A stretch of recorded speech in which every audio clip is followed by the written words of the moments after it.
Quand j'ai des boutons, j'avoue que je fais tout pour éviter les photos. Quand on me prend en photo, la première chose que je fais, c'est que je zoome pour voir en fait mes boutons et comment ça rend. Et justement, avec Pollen & Ça, on va voir que l'acné exil, c'est super handicapant.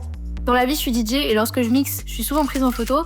Et c'est vrai que personnellement, j'ai pas trop envie de repartager les photos lorsque j'ai des boutons, alors que ça pourrait me faire de la pub. J'ai aussi de l'acné dans le dos et sur les épaules, donc les dos nus et les robes légères, c'est vraiment pas pour moi. En plus de ça, j'ai une peau qui est super sensible, donc les traitements que j'ai utilisés m'ont fait plus de mal que de bien. Là, je sais vraiment pas quoi faire. Salut tout le monde, ça va ? Bonjour. Salut. Quand on écoute Pollen & Ça m'a rappelé il y a quelques années quand j'étais étudiante où j'ai vraiment eu énormément d'acné. En fait, je suis quasiment pas sortie de chez moi pendant 6 mois. Je me souviens, j'allais juste faire les courses et j'allais à la salle de sport de temps en temps. Et en fait, c'est ça l'acné exil, quoi. Ça nous pourrit vraiment la vie. Vous aussi, Justine et Jonaya, vous avez du mal avec les photos ?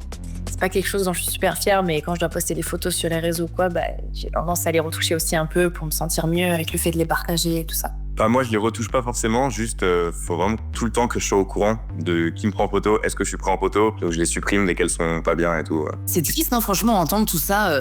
Enfin, je trouve que les problèmes de peau ne devraient pas nous empêcher de vivre normalement et de profiter.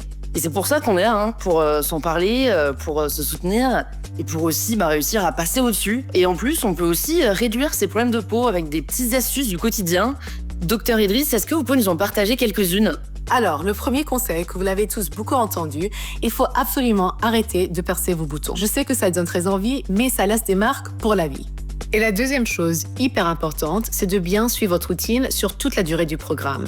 Parce que c'est souvent parce qu'on n'est pas assez rigoureux que l'acné persiste. J'ai aussi un conseil pour Pollen & Ça qui a de l'acné sur le corps. Le spray Kerato Plus Body est la solution idéale. Comme le soin dédié au visage, il a une efficacité 3 en 1. Mais en plus, il apaise durablement la peau grâce au niacinamide. Il est facile à appliquer sur les zones d'accès difficiles comme sur le dos et ça ne colle pas aux vêtements.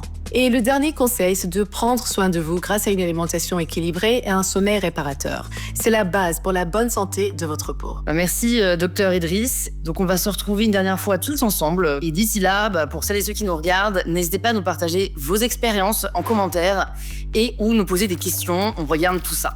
Ah mince, on a perdu Justine et Paul.